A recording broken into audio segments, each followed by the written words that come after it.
Hi, everybody, and welcome back to the Long-Distance Worklife Podcast, assuming that you've been here before, and if you haven't, welcome.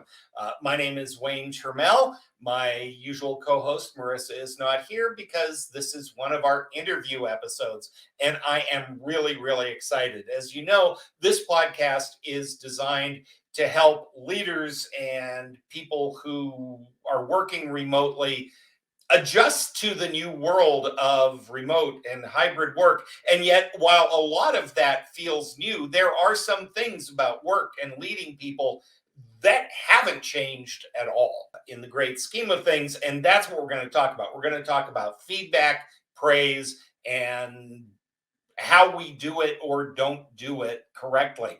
I am going to bring in our guest. Eduardo Briceno is the author of The Performance Paradox. Eduardo, tell us a little bit about yourself before we get into the meat of things here. Sure. Thanks, Wayne. And it's great to be here. I'm Eduardo Briceno. I am a keynote speaker and facilitator that helps companies develop cultures of learning and of high performance. So as you said, I recently wrote a book called The Performance Paradox, which is about how to do that, how to build cultures of learning and high performance. Okay, so regardless of where they and their people sit, the one thing that leaders admit that they don't do very well is coaching and offering feedback. So let's start with why is feedback important? Well, let's start with why is feedback important, and then we'll get to how badly we're screwing things up. Sure. So feedback is, I think, the most important strategy to learn and to improve and to perform highly, especially in work that is about communication and collaboration, which is most work, right? Because we're social beings.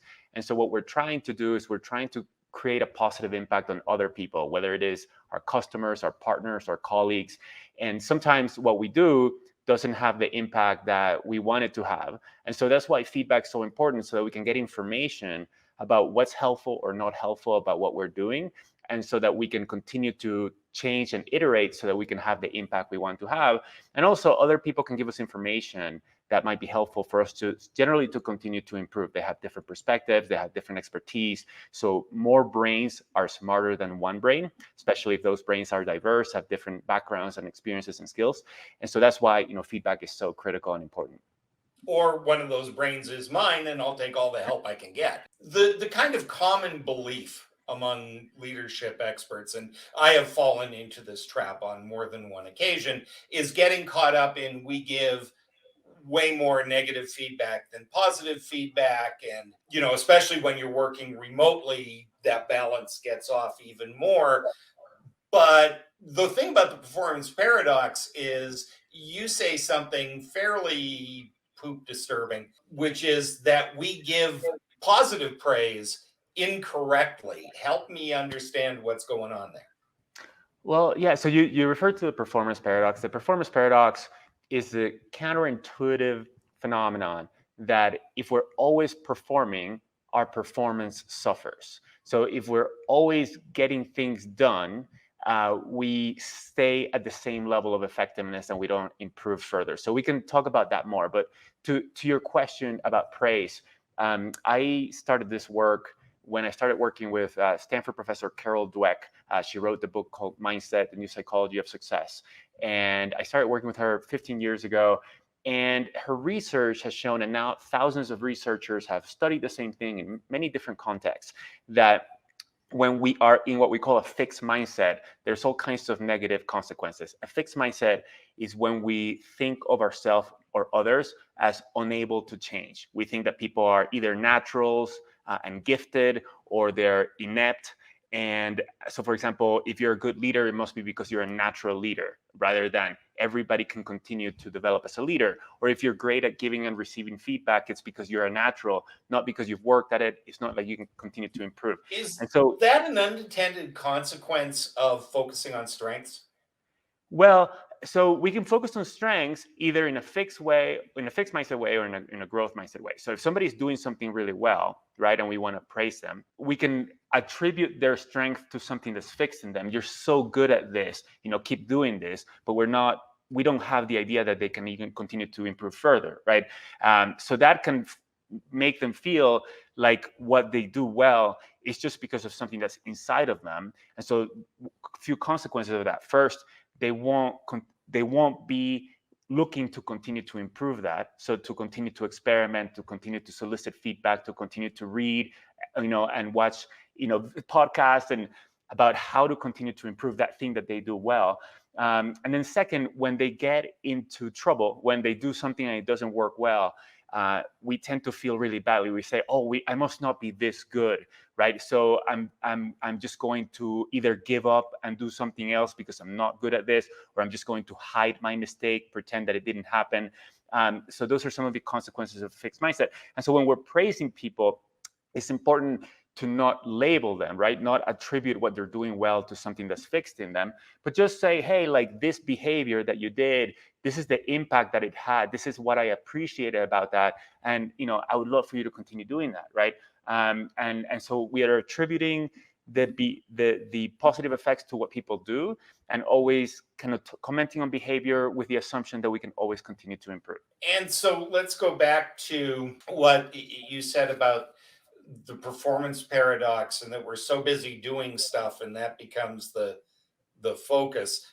Tell me a little bit more about the actual paradox. Yeah, so we tend to think that the way to succeed is just to work hard and to execute. And if we do a lot of an activity, we'll get really good at that activity. But that's actually not true. It actually gets us stuck. So if you think about, if we take it out of our context so we can understand the ideas, and then we'll bring it back to our context. Sure. If we think about, for example, a professional athlete, right? If they're working to win a championship, they're in the middle of a game, it's a really important game, and they're having trouble with a particular move. Say I'm a tennis player, I'm having trouble with the top spin serve, and I'm having trouble with that move in that match. I'm going to try to avoid that move during that match because all I care about was winning, right? But then after the match, I'm going to go to my coach. I'm going to say, "Coach, I have to work on my top spin serve." So it's a very different activity and an area of attention and what we do when we're seeking to improve than when we're seeking to execute and get things done. So that's what I call the learning zone, is when we're working to improve, and the performance zone is when we're working to perform and get things done. And what often happens in work and life is that we are just focused about getting things done. All we care about is going through a task list, getting things done. And that works okay when we're novices, because we're so bad that if we just try to do the activity, we'll get better.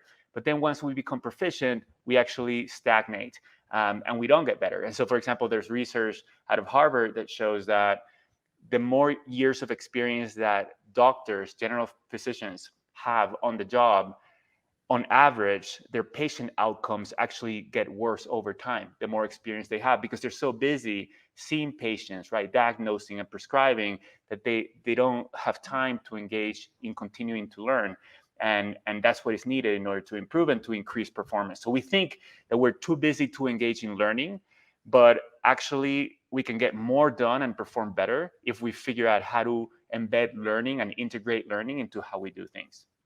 And some of that, I presume, is tied to the old adage that, you get what you practice. So, spending hours and hours practicing or doing something doesn't make you better at it, just makes you really, really good at what you're doing. Well, right. And so if you're doing something, to your point, with techniques that are not great, you're going to reinforce those techniques, to your point, and you're going to keep doing those techniques, even if they're not great techniques or if there are better techniques out there. Yeah. Now, one of the things that leaders tell us all the time is that giving feedback can be kind of uncomfortable. And, so we do tend to keep it very transactional, right? Go down the checklist and get that done. You are an advocate for, as are we, for asking questions as a form of getting to the feedback. Tell me a little bit about how one does that. What kind of questions are we talking about? Well, first, I do think the power of questions and helping people reflect in a coaching approach is so powerful, and we can talk about that. I think before we do that, we need to set the stage. So when we start working with our colleagues and with our teams, and this is so much more important to do even in a hybrid world, but it's, to your point, it's important everywhere, right? Is to set the stage in terms of how we want to work together, and in lots of different ways, including feedback, right? What do we think of feedback? What is feedback? Because different people have different views of what feedback is. Some people are afraid of it, some people are not, just like some people are afraid of snakes and others are not. Some people are afraid of chickens, others are not. And so if we just go and start working with somebody and give them feedback, they might see feedback as something that is a sign that they're not doing their job well, right? Or a sign of incompetence. Whereas we might see feedback as something that everybody can benefit from, right? Even the best person in the world loves to get feedback to get even better. And so we need to make our implicit assumptions about feedback, about learning, about what work is about, what our relationships are about, what we're trying to accomplish together. We need to make those implicit assumptions explicit in conversation, right? So that we're not kind of dictating what culture we want to have, but co-creating that with our colleagues and say, hey, what do people think about these ideas? What would you like to focus on? Should we focus on feedback now or on something else? How can we work together as a team better? And what do we want to focus on now for the next month, for example? I think those assumptions are Yeah. really important because we tend to work the way we like to work, right? We assume that everybody thinks about us. I'm one of those people, don't sugarcoat it. Don't give me the sandwich. I don't need the fluff. Just tell me what I did wrong and we'll move on, right? And that's my preference. And so that tends to be my default style. That is my preference too, Wayne, and that is my default style too. And it was the default style also of a friend of mine and classmate. His name is Marcelo Camberos, and he's the CEO of Beauty for All Industries. And in my book, I talk about a story that he shared with me, which is that his dad, whom I've met, his dad always gave him very blunt feedback and focused on what he could improve. And Marcelo knew that his father always meant love and he was just being helpful, and it worked for him, for Marcelo. But when he became a CEO, he took that same approach with his colleagues, and he would just tell them very, straight, blunt, here's what we can do better. And his colleagues felt like he didn't appreciate how hard they were working and what they were contributing. So through feedback, through conversations, Marcelo realized, okay, like this is how I view feedback. This is how I like to receive feedback. But other people need to know that I appreciate them, that I'm seeing the good work that they're doing, because he did really appreciate them. And then he think that they were being very valuable, but it wasn't coming across. So he had to learn through feedback what was going to be the culture and the rituals of that team. Because to your point, we all have different preferences, and so we need to be in conversation and co-create the culture with our colleagues so that we can do something that works for everybody. So tell me about the questions that you ask, because there is a huge difference between what were you thinking and what were you thinking? I mean, those are two, they sound like the same question, but they're not, right? So talk to us about what kinds of questions get us the kind of results that you're talking about. Well, yeah, I agree, and I think that the setting and the purpose of the conversation is very important. Kind of what is the common understanding about our goals, and so it depends on what kind of conversation is and what the goal is.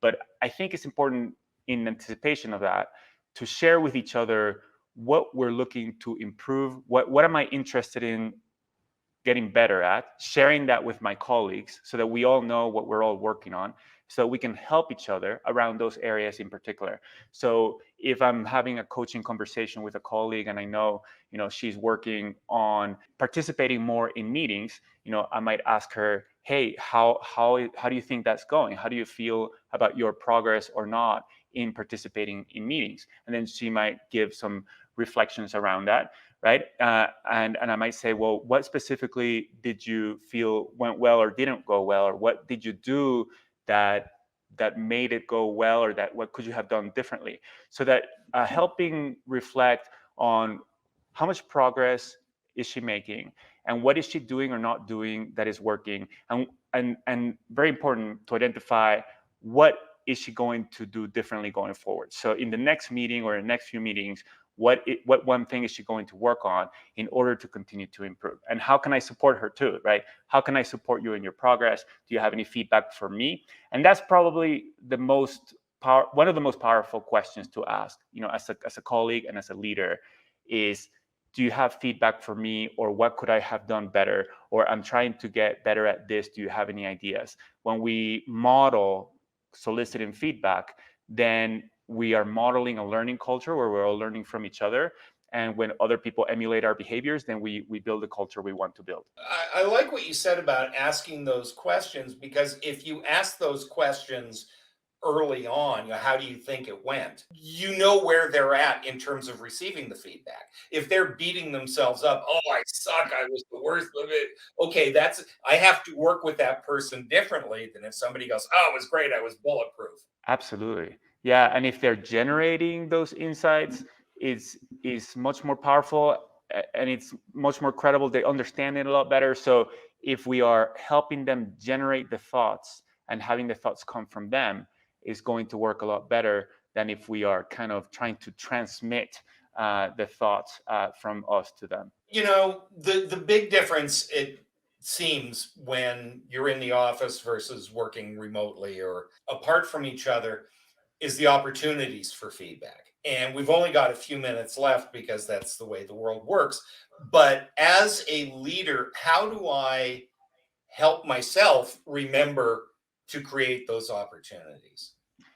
Well, I think regular check-ins are so powerful when possible, right? It's just having regular conversations scheduled in the calendar on a recurring basis, whether one-on-one, or there are some cultures where you can have a team conversation that involves feedback, where people have so much trust that you can have open and honest conversations. And that's super powerful, because then when you're having those conversations, other people can chime in. Oh, I saw that too. Or, but what I appreciate about that was X. So you can learn more in a group conversation. But with hybrid, yes. So it's harder to build relationships. It's harder to build trust. So it's important for us to be deliberate about creating those regular conversations, to creating opportunities for having personal conversations, not only work conversations. But it also creates opportunity, right? Because we can connect with any of our colleagues wherever they are. We can be more equitable. Because if we have kind of regular check-ins with everybody, we can have conversations with everybody and not be as biased around, who is closer to us, or who we're working on more regularly on a regular basis. So I think we need to be more deliberate in general in a hybrid environment, but it also comes with opportunities. We are sadly at the end of our time, and this is one of those conversations that I could geek out for a very long time on. Eduardo, if there's one thing that you want people to walk away, and of course, if people only walk away from one thing in this conversation, we have done a terrible job. But if there is only one thing that they could walk away with, what do you want people to know? What I want people to know is that feedback is probably the most powerful way to improve and to build relationships. And the most powerful thing that you can do around feedback is to encourage the soliciting of feedback and solicit feedback yourself. When people solicit feedback rather than focus on giving feedback, then the person soliciting the feedback is in the driver's seat. They can ask for specifically what they're looking for. They can also choose the time, right? Which is more important in a hybrid setting. When am I ready to hear this feedback? So a culture of soliciting feedback is the most powerful thing that you can build when it comes to feedback. Eduardo Briceno, the book is The Performance Paradox. Thank you so much for being with us on the Long Distance Work Life. That's it. Thank you, everybody. If you want to know how to contact Eduardo, how to learn more about the book and about his work, go to longdistanceworklife.com. It will all be in the show notes, as is a transcript of the show. If you are looking to build your team with a culture of feedback, may we suggest the Long Distance Team, Designing Your Team for Everyone's Success, Kevin Eikenberry, and my new book. You can learn more specifically about the book with special offers at longdistanceteambook.com. Marissa will be with us in the next show. I know many of you say, thank goodness. Like and subscribe to the show. You know how podcasts work. If you liked it, tell your friends. If you didn't, it's just our little secret. And you can reach us directly on LinkedIn or by email. We are currently soliciting pet peeves about remote work and your questions. So we want to make sure that the show addresses what you care about in this new world of work. So thank you so much for being with us this week. My name is Wayne Termel. We'll see you again on the Long Distance Work Life, and don't let the weasels get you down.